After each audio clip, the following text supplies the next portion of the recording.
just going to introduce Dr. Abraham as usual. He is a very, very great partner of UBN, very excited about the opportunity. And he's contributing so much and giving us our medical presentation all the time to open our eyes to issues about our health. If you have a good health, that is how come you can create wealth. Your health is not good, you can't create wealth. So we learn these things and see how we can relate them to the business that we are doing and the opportunity we are offering to Ghanaians. So Dr. Abraham is a medical doctor. He is also a very good preacher. He's a pastor as well. He's a married man and he loves what he does. So without much ado, I am going to just hand over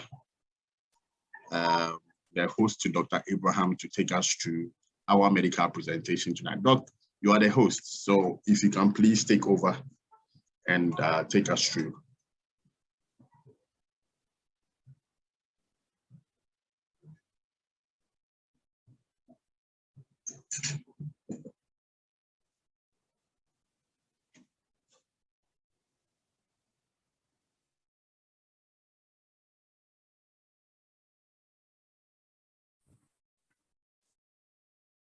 Okay, good morning to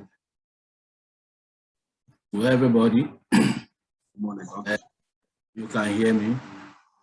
Very loud and clear. Okay.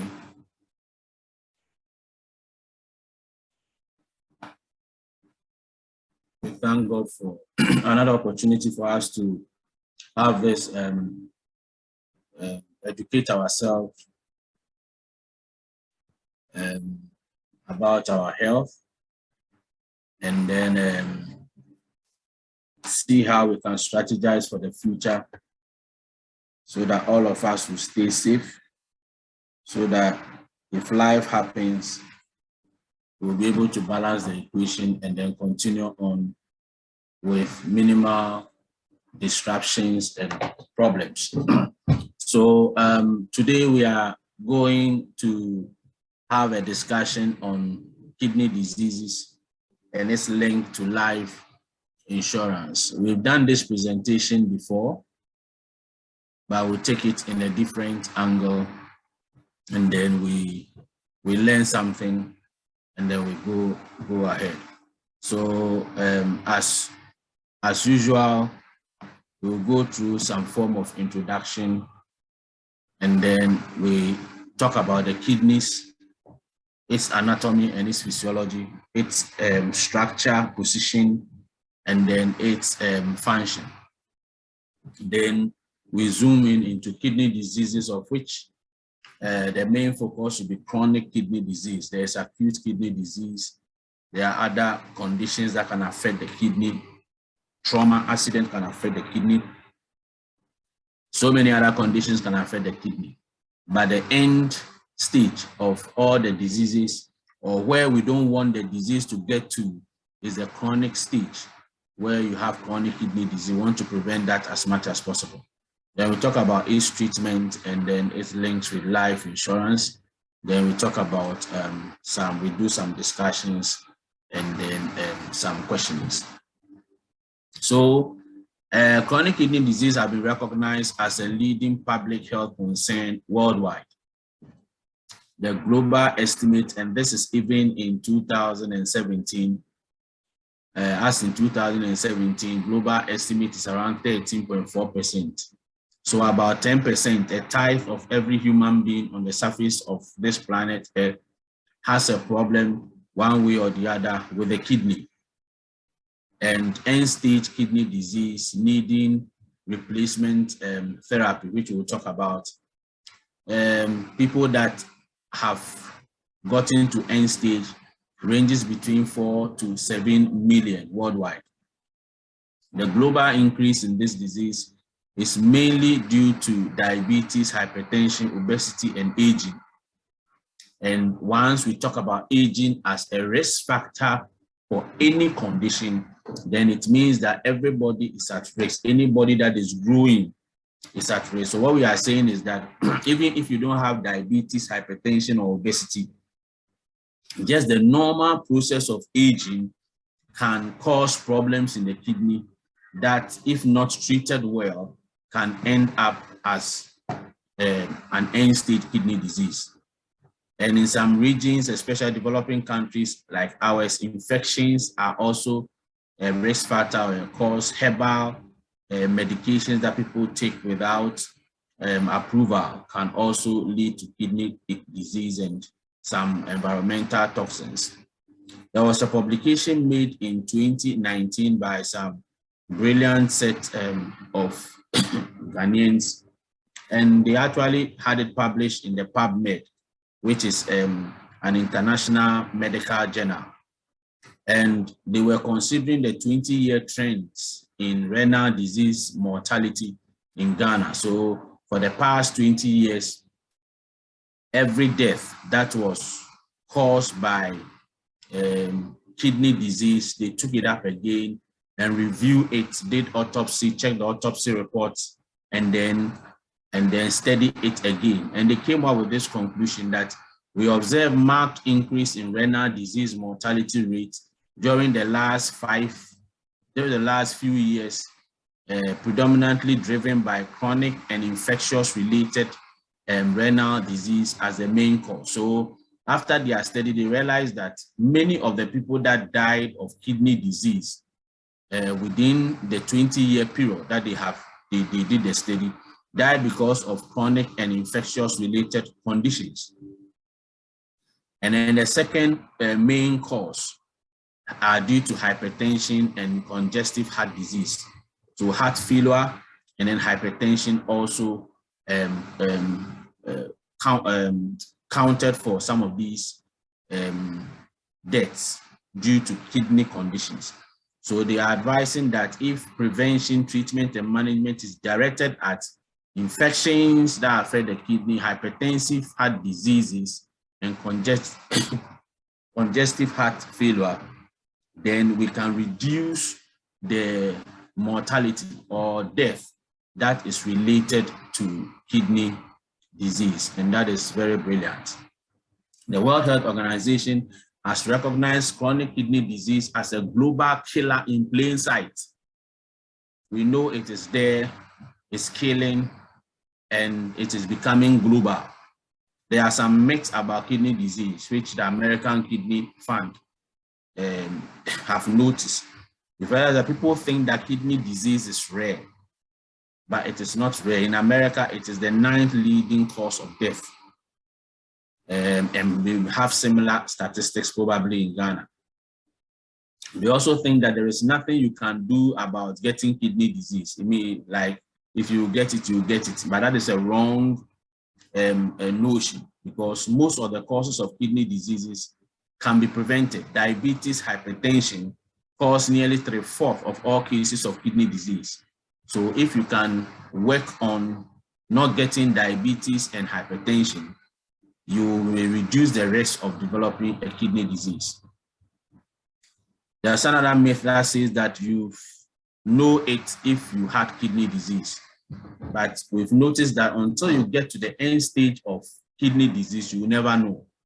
Therefore, recommend a yearly checkup so that the early stages of the conditions can be identified before it becomes a problem. And then that dialysis is a cure for kidney disease. There is no cure for kidney failure. Once the kidney fails, there is no cure apart from you getting a replacement therapy, that is getting somebody's kidney. So dialysis is not a cure. Dialysis is a management process. And that kidney stones, so when anybody hear about kidney disease, they think about kidney stones. But kidney stones is very low, and it has poor or few complications that can lead to kidney disease. So by the end of this discussion, some of these myths should be removed from your mind, and you should be doing things that directly help in making your kidney healthy. So the kidneys are a pair of organs in the abdomen. In fact, it is more at the post. We say it is retroperitoneal. It means that it is at the back. So it is in the abdomen, but it is more at the posterior, at the back, more than the front. So it is found in all vertebrates, including human beings. I will talk about its function, but it is worth noting that one kidney can perform the function of the two. In other words, that is why we have kidney donation, etc. One kidney has enough cells and parts in order for it to perform all the functions. So the Creator in his manifold wisdom gave us two, when even one can do the job, anticipating that there will be periods where kidneys will fail and people can have a kidney donation or kidney replacement therapy as one of the possible remedies for treatment. Kidney, the function of the kidney can be broken down into four main parts. And every part that we are going to discuss today is based on this particular slide, that the kidney removes metabolic waste and toxins from the body. The normal activity of the body produces waste. All the cells of your body are alive. So they take in food and they use the food and brings out waste from the use of the food. The process of their working produces waste. So they take in oxygen, use the oxygen, and produces some acids. They take in, let's say, glucose, etc., and produce carbon dioxide, urea, etc. So all the cells of the body are working, and they are producing waste, and the waste enters into the blood. Some of the waste goes out of the body through sweat. Others go out through your stool or your toilet, and a lot also goes out through your urine. So it is the urine pathway or the urine production that excretes or removes waste from the body that brings the kidney into fall. That automatically tells you that if the kidney fails, then all the waste that all the body is producing will stay in the body. So it's like you are producing waste in your house and no Zoom lion is coming for the waste. So you are in the waste. And look at all the cells of the body, millions and millions of cells, all of them producing waste. So in fact, within 2 days, the amount of waste produced by the cells of the body is enough to put you into coma. That is why when people are put on dialysis, which cleans the blood, they must be on the dialysis sometimes 2 or 3 times in a week. Because within 3 days, your body has produced enough waste that can put you into coma. So this number one function of the kidney is very relevant and tells us what will happen if its function is not there. Another thing that the kidney does is to regulate the volume and composition of body fluids through secretion and reabsorption. Not only is it producing, removing the waste products, but it's also regulating the volume of substances in the body. For instance, water is not a waste product. We drink water. It goes into our stomach, goes into our intestines, and then we absorb it into the bloodstream. It is not a waste product per se. But if you continue drinking and the body keep on absorbing, and you don't have a way by which you remove excess water from your system, then the water will stay in your system. So if this function of the kidney fails, regulation of volume fails, then automatically you start seeing that people come with swollen feet, swollen stomach. And then when you go and check, it is full of water. The feet become swollen because of water. So these, I'm just directing you to some of the symptoms that you see when the kidney fails. So this swelling of the feet, swelling of the stomach, sometimes water in the chest, water in the heart, is due to the fact that the kidney has failed in removing excess water or volume from the system. I told you that the activities of the kidney produces acids and bases, and the chemical reactions that goes on in the human body needs a particular environment in order for it to function. Many of the reactions that go on in the body requires enzymes. Enzymes are biological catalysts. Enzymes are substances that speed up the chemical reactions that go on in the body. And these enzymes work within a particular environment. The environment is created by the amount of acid or the amount of bases or alkaline, amount of salt in the environment. If it is not regulated, you have the enzyme, but the enzyme cannot function. So the pH of the body is regulated by the kidneys. It tells you that when the kidney fails, normal chemical reactions that can go on cannot go on well. And then also the kidney also produces some substances that help in controlling the blood pressure, that helps in bone development, and then that also helps in blood development. So if the kidney fails, you have bone problems. If the kidney fails, you can have anemia, your blood level can fall. If the kidney fails, you can have problems with your blood pressure control. So by these four major functions of the kidney, it just tells you the problems that can arise if the kidney fails. There is something we call the glomerular filtration rate that tells us how the kidney is functioning. So there is something the kidney has so many of these. We call them the Bowman capsule, so many.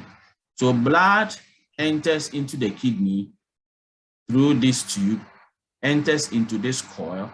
While it is going through this coil, all the water plus all the waste that have been produced enters into, is filtered out, and then the rest of the blood goes. So that is the strategy that the body has developed, and that is how urine is produced. So blood enters into the kidney, goes through this coil. As it moves through this coil, all the water plus all the substances go out, and then the rest of the blood continues. Okay, so then the body knows that this structure does not know what is good or what is bad for the body. It is just removing everything, remove all the waste, including water. So it removes both good and bad things from the blood and leave only the red blood cells and some few things for it to go.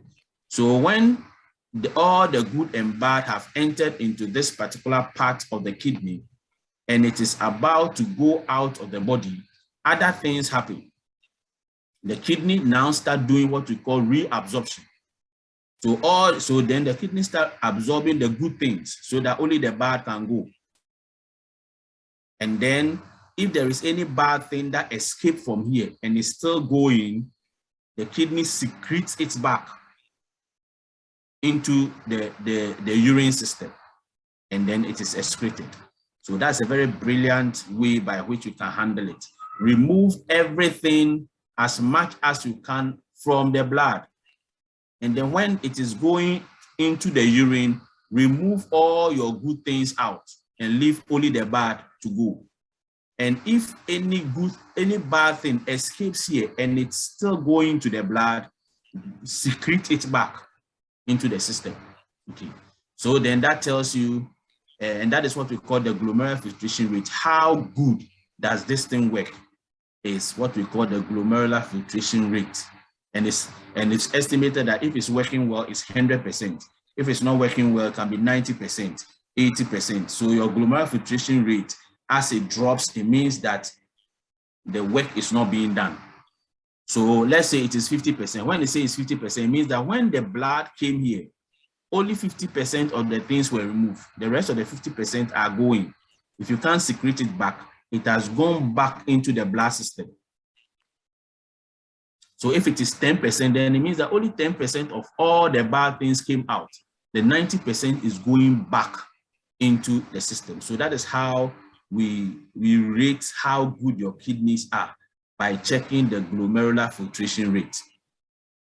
So that is an idea of how. So when you say the kidney has failed, We are saying that this process by which this filtration goes on have been damaged such that the blood comes all right, but the waste does not go out, and all the blood plus all the waste goes back into the system. So you are inside you is full of all the rubbish and all the toxins and all the everything bad that you have ever produced is still sitting inside you. Okay, so that is exactly what I've said. There is filtration, and then there's tubular reabsorption, and then there is secretion for those things that are still bad in the system. And then the rest comes out as urine. Okay, so this again, and how the kidney function. I told you that it removes waste. Stop that. I thought that we're going for a wedding. Oh, yes. It removes waste from the body. And then it regulates water, regulates electrolytes, etc., etc. This is just a repeat of everything that I have said. And these are the effects. If it doesn't remove the waste from the body, the waste stays in the body. One of the major wastes is what we call urea. So you have what we call uremia. If this is very high in the body, you can fall into coma. It can cause anemia, it can cause heart disease, it can cause skin changes, infertility, it can cause weight loss, etc. If the water is not removed very well, you have ascites, water in your stomach. It can be in the chest, it can be in the soft tissues, etc., etc. So this is just an example of the whole thing that I've discussed already. Okay, so kidney diseases, like I said, they can be inflammatory or it can be non-inflammatory. When it's inflammatory, we call it nephritis. When it's non-inflammatory, we call it nephrosis. We will talk about some of them as we go along. Okay, so the causes of chronic kidney disease: hypertension, diabetes, and we have what we call glomerulonephritis, which that encompasses all inflammatory processes, infection, and then obstructive disorders, drug toxicity, some drugs, etc., can all result in kidney disease. So the main thing that we have to look at is hypertension, diabetes, infectious causes, obstructive causes, and then probably drug toxicity. They can all. They are kidney cancers. So it goes on and on. And then what are some of the symptoms? The earlier slide I showed you that sometimes when there is kidney disease, you don't really see that there is a kidney disease until it gets to the final stages. So checking your kidney function at least once a year can help you detect any problems as early as possible, because nausea, vomiting, loss of appetite, fatigue, weakness, sleep problems can point to a lot of conditions. And you never know that this has a kidney issue. Okay, twitching, etc. It's when it gets to the bad stages where you have shortness of breath, oliguria. Oliguria is when the volumes of the urine that you are producing decreases. If the kidney fails, you can't urinate proper. Your urine volume comes down. When you compare the amount of water you drink compared to the amount of water you urinate out, it becomes very low. It gives you a signal that if you are not urinating plenty, there's a problem. Then you can have fluid in your chest, fluid in your heart, and then your uncontrolled hypertension. Again, these are some of the signs and symptoms. All of it does not directly point to kidney. So you need to be doing your medicals in order for you to know that what you are dealing with is actually a kidney disease. Treatment is based on what I told you, the glomerular filtration rate.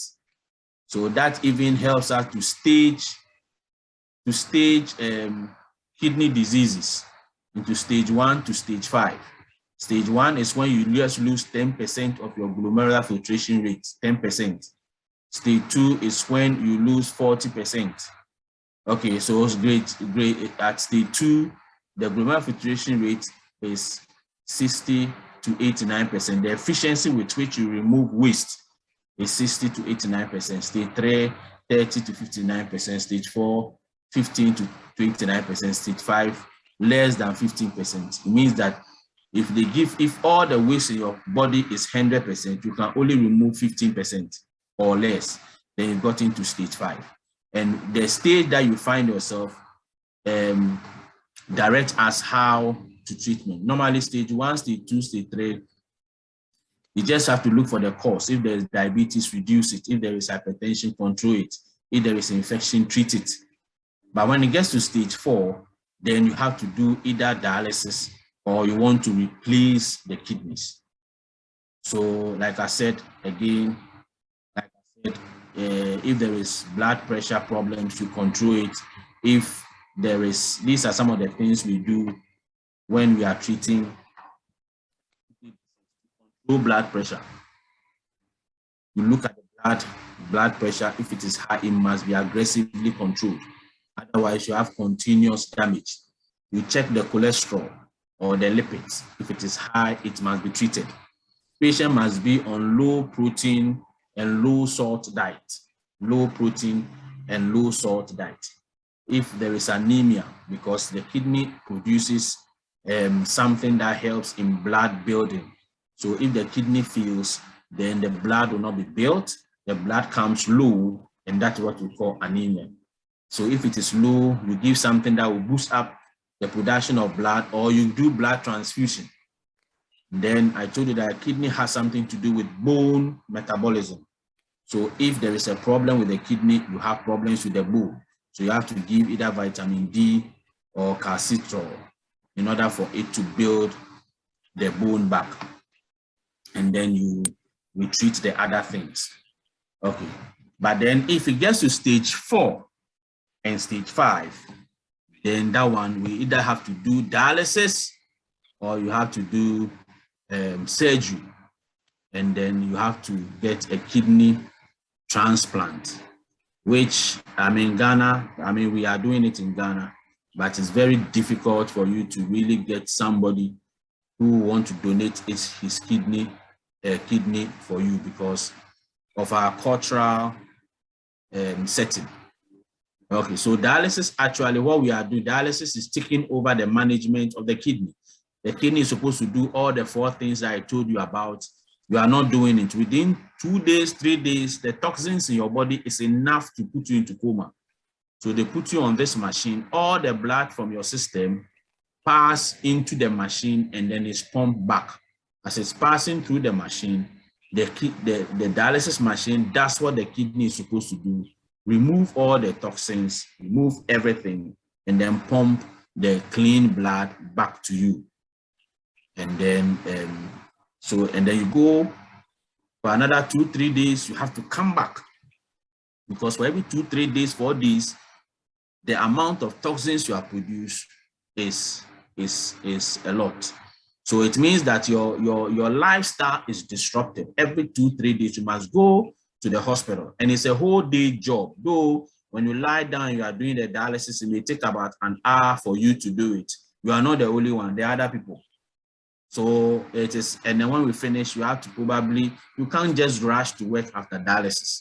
So when you are diagnosed as having a kidney disease, in fact, for you to really have a very good job and then go about your work as it was before will be extremely difficult.